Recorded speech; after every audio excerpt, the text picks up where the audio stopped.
পূর্বে থেকেই এই ধরনের কাজের সঙ্গে যুক্ত ছিল। আমি এই ভিকটিমদেরকে ফাঁসি চাই। আসসালামু আলাইকুম। দৈনিক নিখাত খবরের পক্ষ থেকে সকলকে স্বাগতম জানিয়ে শুরু করছি। আমি এই মুহূর্তে অবস্থান করছি নিজনান্দোয়ালি গ্রামে।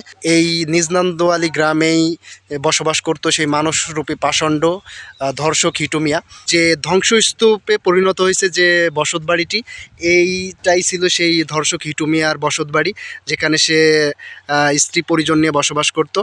লোকজনের কাছ থেকে আসলে শুনলাম আসলে এই হিটু মিয়া পূর্বে থেকেই এই ধরনের কাজের সঙ্গে যুক্ত ছিল।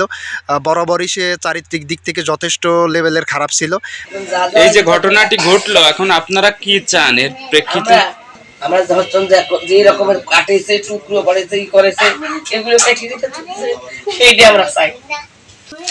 সরকারের পক্ষ থেকে তো আপনাদেরকে আশ্বস্ত করা হয়েছে যে আসলে দ্রুততম সময়ে 7 দিনের মধ্যে বিচার কাজ শুরু করবে বলে ওনারা মানে আশা দিছে। এই ব্যাপারে আপনারা কি বলবেন?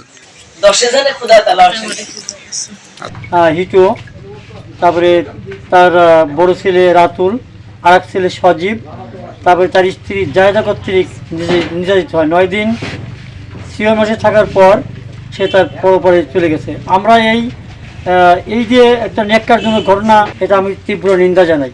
আরেকটা দিন হচ্ছে আসিয়ার যে গোটা পরিবার পক্ষ থেকে, সরকারের পক্ষ থেকে, প্রশাসনের পক্ষ থেকে সহায়তার আশ্বাস দেওয়া হয়েছে, কিন্তু আজ 2 দিন তো আসিয়ার কোনো তার সন্তান সহ তাকে আমরা পাচ্ছি না। তবে আমরা যেটাই বলি, এই ন্যাক্কারজনক ঘটনার জন্যই আমি এই ভিকটিমদেরকে ফাঁসি চাই বলে আমার বিশ্বাস।